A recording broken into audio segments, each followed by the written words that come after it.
Niall is like having a one-person army and a perfect colleague. His broad knowledge makes him irreplaceable and a go-to person when you need guidance or brainstorm ideas on anything. And as a leader, he is a whole different level. Always approachable, positive, and ready to give good advice. He is a person that makes everyone around him better. And with him, both delivery and quality are guaranteed. Niall Maher, you're very welcome to the Scaling Your Business podcast. Thanks for having me, Rian. It's great to be on, and I'm excited to talk with you and have some fun, hopefully. Yeah, for sure. Well, look, first thing I wanted to point out was you're a Meath man as well. That's our second Meath man who's emigrated Meath and went to Dublin. Devin Hughes from By Me is originally from Dunshaughlin, and you're from Longwood, you said. Yes. Nice. I Awesome. am from Longwood, yeah. Well, that aside, work-wise, you are the founder of, and I hope I pronounced this right, Kodu. Yes, Kodu, it's Irish for coding. So I actually knocked off a middle accent. It's meant to be C-O fodder, D-U fodder. So that's where that name came from. Amazing. I love Irish words. My name, if anyone isn't familiar, is an Irish name, and I always get mistaken for Ryan, and it does my head in, even though there's a little father above the I. And you're also the CTO at Spark as well. Yes, I am. That's new enough. So I've just moved over there in January officially. So it's an exciting time for me. So something new for sure than running my own operation. Awesome. Well, look, I do want to talk a little bit about Kodu, but before we do that, let's kind of go back a couple of chapters. Prior to Kodu, I can see from your LinkedIn that you had tech roles at Packet, Single Point, which I now think is a Verizon One, and a couple of others. What did working with others teach you? To be versatile, you have to learn to work with personalities. I have worked in many businesses which from the outside look similar, but there is no way you get the same job no matter where you go. So although I've been in a lot of software delivery roles where we're delivering lots of applications on very tight timelines, it is not a case where the leadership is always the same. They have completely different ideas on how you run businesses, and therefore the amount of pressure you're under on day to day and the responsibility you have to take on. So yeah, being versatile is what I've learned from working with people. Interesting. And having worked by yourself a couple of times, what do you most enjoy about working for yourself? I get to answer to me. And that is definitely something I've had since school. I'm not very good with being told of what to do. And as a result, I tend to go off and do my own thing a lot of the time anyway. And people I work closely with know that. They know what kind of trouble they'll get in when working with me. Usually it's with the business interests in mind. So hopefully it's not too renegade that it pushes things off on a tangent. But yeah, I do like having the freedom to kind of mess up by myself and not have other people responsible for it. Well, you mentioned school. I can see you graduated from DIT.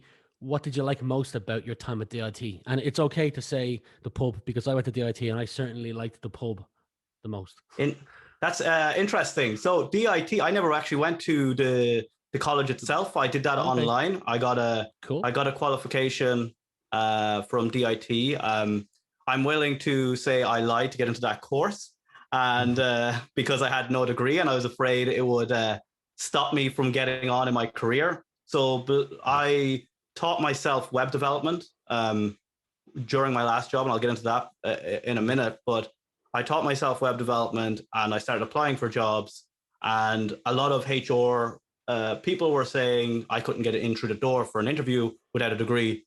So I applied for a postgraduate and got in, but I then got a job before I even started. So I just did that online, and it was, I suppose, a little bit past where I was already. So it wasn't a great experience, I would say, overall, because I didn't need it where I was. But it was why I joined DIT and went there to get the degree in case it held me back in the future. Well, touching on colleges, degrees, I love that you had it there just in case. You'd be hiding under a rock if you hadn't heard in the past week the brothers behind Stripe. They collaborated with UL and they've trying to encourage more Irish young people to get into coding. Did you hear this news? Yes. What are Yes. your thoughts? if you see me online, you'll notice that I like to teach. I love teaching. I've been running a community called Kodu Community locally for the last couple of years. Obviously, as a guise for marketing my business, but I don't sell to developers, so it was a terrible market. So what I was doing was running long form free workshops to teach software developers how to be better software developers. I also do a lot of mentoring for new people trying to get into the industry, because I know myself, when I was starting to learn, I had nobody around. And it is great to have somebody who's walked a path in front of you to kind of reveal the doors that you can't see when you're just starting. So yeah, I'm a big advocate for people getting into tech at any point in their life, and I'm always happy to help people as well. And I love that Stripe are putting some funding towards that now as well, because it's a really powerful industry. It's shaping the world around us. So I think it's silly if we don't at least learn something about it. I've got some personal questions here as well, but before I get into that, I had a question that popped up in my mind, and it was, you referenced that you felt that you were slightly ahead of what was being taught to you at DIT. What do you think colleges, universally or in Ireland, could do for those who have a love for coding that are going to college to do coding? Because there's a lot of people that are self-learning, and when they get to college, I imagine you weren't the only one, that they're already ahead of the college. I know the Stripe brothers are offering apprentices or internships, I can't think of that word, at a lot of the big companies like LinkedIn and Stripe, so that you get both working experience and in workshop experience. Yeah, I would say, just on a general syllabus kind of thing, they need to shorten the lengths of times to like create a syllabus, because it's usually out of date with how fast tech runs. Like if you're programming something, like a trend might last a few years, and they don't change a syllabus any more than every 5 years. So as you can imagine, depending on what side you start at that, you might be in a drastically out of date course, and it doesn't exactly create confidence when you're starting something. But that practical experience, that's invaluable, because no matter what, the only way to get good at this job is practicing. And a lot of people avoid that under the guise of following along lessons and trying to just put things in memory, where problem solving you can only get better at it by practicing problem solving. It's the same as most careers. I think you learn something from a textbook, but it's not until you're in the field that you realize how things become applicable. Yeah, it's put it this way, I struggled with this for a number of years, because I could listen to a lecture or listen to a mentor tell me how difficult making cold calls is and the struggle, and I could myself regurgitate what I believed that struggle and how difficult it was to others. But it's not until I began making cold calls myself that I understand that kind of like butterfly fear feeling in your stomach of please don't pick up. And going through 700 of them, you then become equipped going, I've got my hands dirty here. Now I can actually speak from a place of truth of what this is like. And here's the mistakes that I've made and how I've tweaked and how I've become better. So you're right. It's kind of universal. I want to take a sharp left here. If anyone follows you on any of your social platforms, a couple of things will pop up. One of them is you're a Star Wars fan. So I'm curious to know, what's one thing that you're into that not a lot of people know? A lot of people are surprised when they find out I play guitar. I think that's something that, just because I never really talk about it that much, it's something I learned when I was younger, and when I was in secondary school, I taught guitar to make some money. And it's something I don't do as much anymore. But it's something that I've realized recently a lot of people are surprised about when they see me crack out a guitar after like knowing me for a couple of years.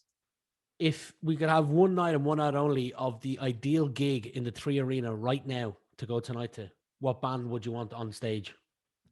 Oh, do you know what? I would probably pick Tenacious D, because I love any band that doesn't take themselves too seriously. I find a lot of rock and roll now, maybe it's me getting older, but I find people take themselves way too seriously. So I like a bit of fun. I'll rock out to even somebody like Scissor Sisters, which might be a total tangent for most people. Embrace it. I had a friend of mine who didn't care what people thought, and that's what I loved about him most. He put on a pair of pink speedos and played ABBA walking down the street just to show I really don't care what you think or what my tastes are in music. You referenced you thought guitar to make a couple of bob growing up. You'll also know that from looking at your socials that you do Kodu and you've been an entrepreneur. Does that run in the family? No, it doesn't. I would say everyone I know in my family is very traditional. My dad was a guard, and my mom was a stay-at-home mom, really. So it was a very secure, nice, comfortable upbringing. We were looked after. There's no sob story or sad story to say like, oh, I really struggled and I had to, make something happen. No, we were comfortable, and I took risks because I knew I always had my parents to fall back on if something really failed. And they kind of reassured me when I was growing up, saying, take a risk because you'll always have somewhere to stay if it goes terrible. Nice. Very supportive. Very supportive. Kodu community. On YouTube, you've got over 7,000 subscribers. What was the aim of that channel when you first started? I was not aiming for subscribers at all. I only started that YouTube channel at the start of COVID, literally as COVID started, because my meetup, my meetup was an in-person event, and I really like teaching and helping people. So I wanted to see how I could keep that going and keep teaching and scale the teaching, really. Especially when my time is getting tighter and tighter as the weeks go on. I want to be able to make sure I can touch more people and help more people easier. And so that's just become a vessel for that. There was no, and there still is no great goal with it. I just want to make sure that I can help people if they need help. So the goal going forward is just to be a platform where you can help those who have questions. Yeah, and long term, it'll hopefully merge into like a community platform where I'll have more developers and more than just myself. Like even later today, I'll be talking with a few developers on their past experiences and tips for new developers and things. And we do a lot of workshops with people from abroad now that I couldn't have done because it was run locally. So I'm leveraging the fact now that we're online and I can now get and ask for guests globally. So it's very helpful. So it was a curveball, but I am really happy it's worked because I've met so many interesting people through it now that I just wouldn't have before. Positivity is great, and certainly now your audience is global. You could reach a larger audience from Dublin itself. On the channel, I clicked on a couple of videos, and you've got high engagement. Like you've done some live streams, and on a number of the live streams, there was several comments. So to me, I wouldn't be surprised if there's a number of people out there across the world who consider you as somewhat of a mentor or a guide. I'm wondering, do you have any mentors yourself? At the moment, I am learning, and the reason I've gotten into where I am and why I even joined Spark is because there's a few people I really respect who are running that business, and I really want to learn from them. So that's why I've aligned myself with them. So I definitely think one of my mentors at the moment is a man called Brendan Hennessy, who is one of the founders in Spark. He, in fact, was a recruiter when I first met him and got me my first senior developer job. So we've had a relationship a long time, but he's always kind of helped me kind of see the light when I've had my own blinders on. So I definitely trust him on things. On the development side of things, I have no one at the moment. I'm always looking for new people. I kind of like have mentors for a while, and I probably burned them out from annoying them too much. So I have a lot of really good friends in the area. I guess I find it hard to even say who's a friend and who's a mentor anymore. And I'm not sure I'm sure a lot of people are in a similar thing. You end up talking to somebody about something so much that is this person my mentor or are they a friend as well? Yeah, I could feel you on that. Well, look, you're obviously good at what you do because you've been flown across the world. I'm referencing Australia here. I don't know how long you were there for. I just saw a post you paid respect to it.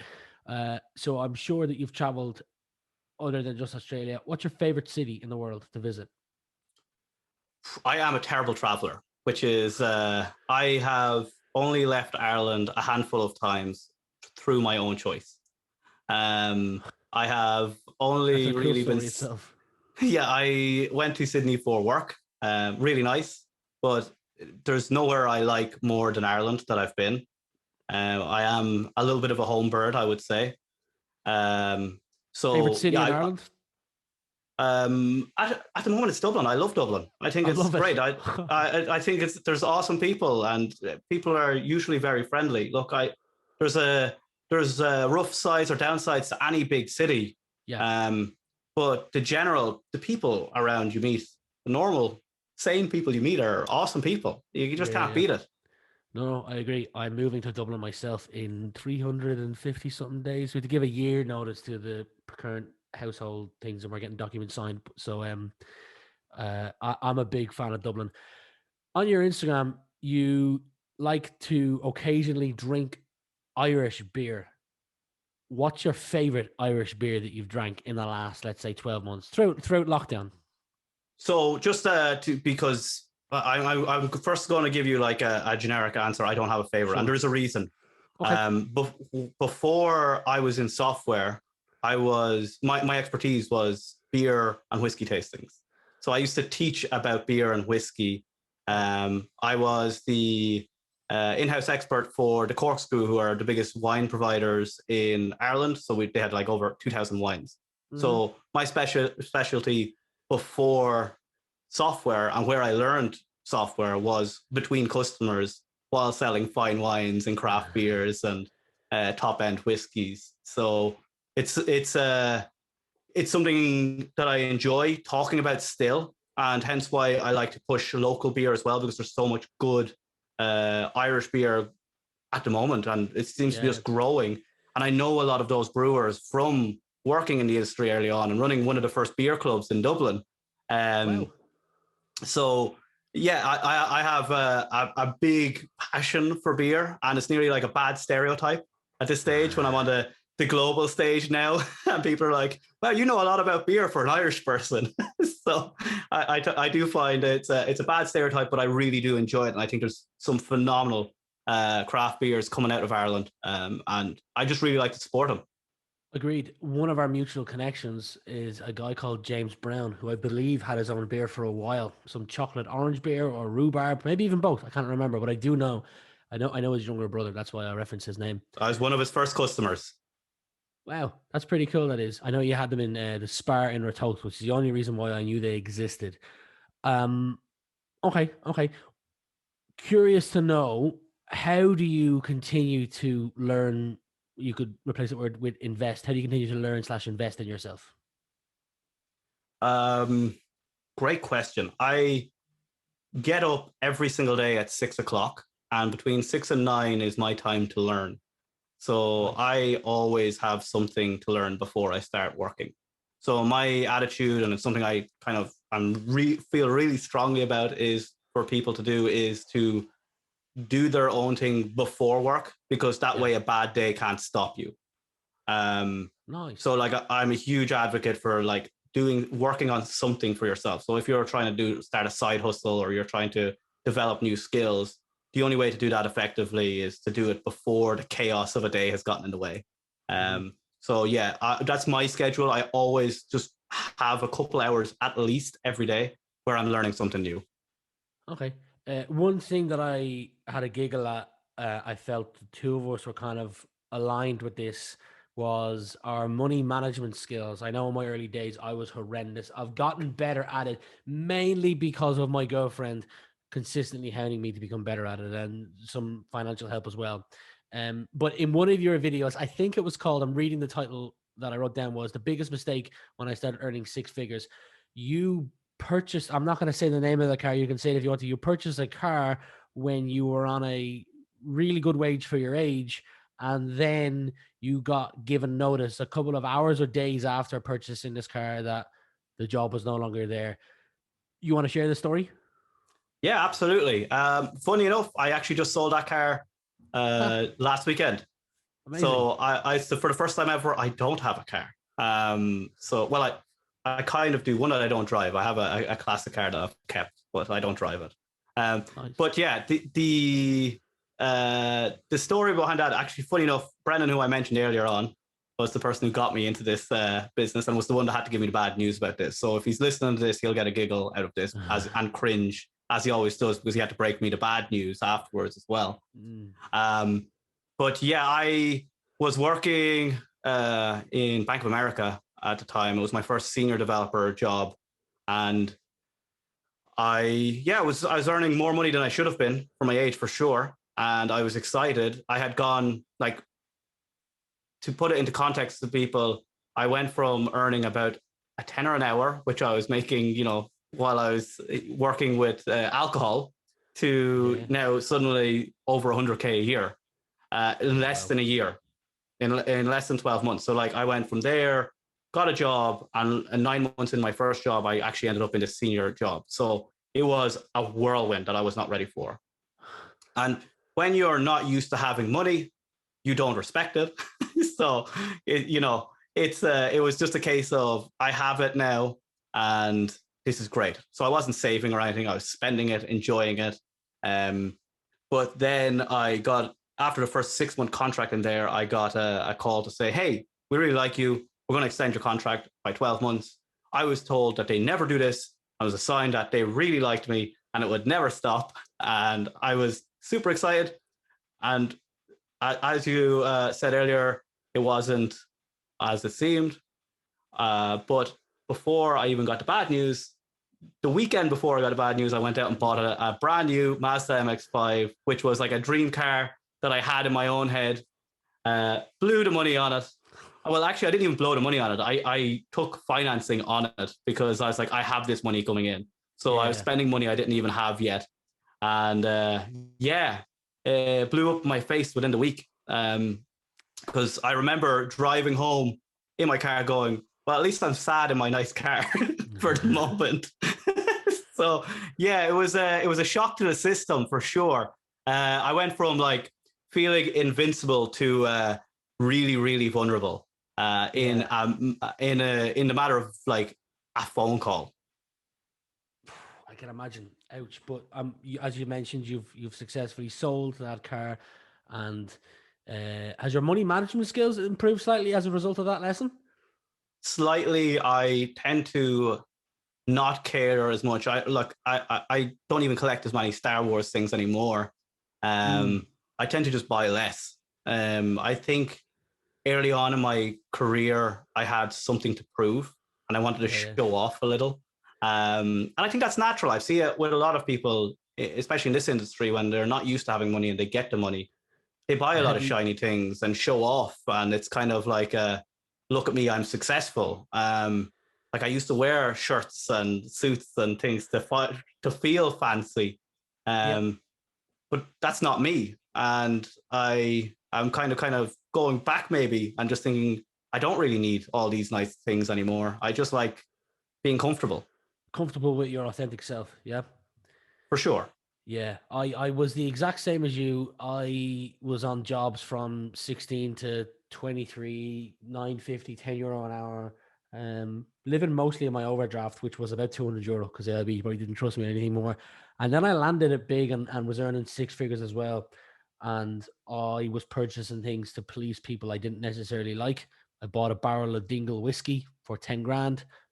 Probably shouldn't have done that. A couple of other things as well. But now I've become way more comfortable with who I am and don't need to park in the Dublin airport premium parking for an extra €10. For what reason? So yeah. You read books. I see a couple of on your Instagram. What's your favorite read and current read? I am. What am I reading at the moment? I'm reading a couple of technical books at the moment, so it's not that exciting. Like I'm reading Nader Abbott's Full Stack Serverless book. Nader Abbott is a great dev relations guy from AWS. Then I am also going through the High Growth Handbook. The author's name is escaping me, but basically it's a book on that the author has interviewed loads of people that have gone through the scaling businesses rapidly and how they handled it. But it's phenomenal read for anyone that's interested in scaling businesses, especially tech businesses that balloon very fast when they do become successful. Yeah. So you call it, it's something called High Growth Habits, is what you said? High Growth Handbook. High Growth Handbook. Okay, awesome. Finishing up here, what is something people seem to misunderstand about you? Misunderstand? I don't know. I think most of the time, and I know even with my partner now, she seen it when she first met me, was that I might come across as a lunatic without a plan. So it's only when people know me a little bit better that they realize I'm planning. I am planning things, as even as outrageous as things do sound. I usually do have a plan. It doesn't seem like that to the outside, I think, when people first meet me. Awesome. Oh, well, awesome. Well, your setup is amazing. What's the rest of 2021 look like for Niall, both personally and professionally? Personally, hopefully we'll get to work abroad somewhere if this COVID ever ends. That would be nice to get to, because I'm working with a fully remote team now, and it's a remote first company. One of the major perks will be working from wherever, and I'm really excited to work from whenever or wherever, whenever I can. Yeah. And then professionally, I'm hoping to see some major growth with Spark and with the Kodu community and the people there, because there's some phenomenal people in that network, and I'm hoping to see that at least double in size over next year. So let's see what happens. Fingers crossed it do. I wish you the best luck, both personally and professionally. And thank you very much for your time today, Noel. Thanks, Rian, and I wish the best for you as well.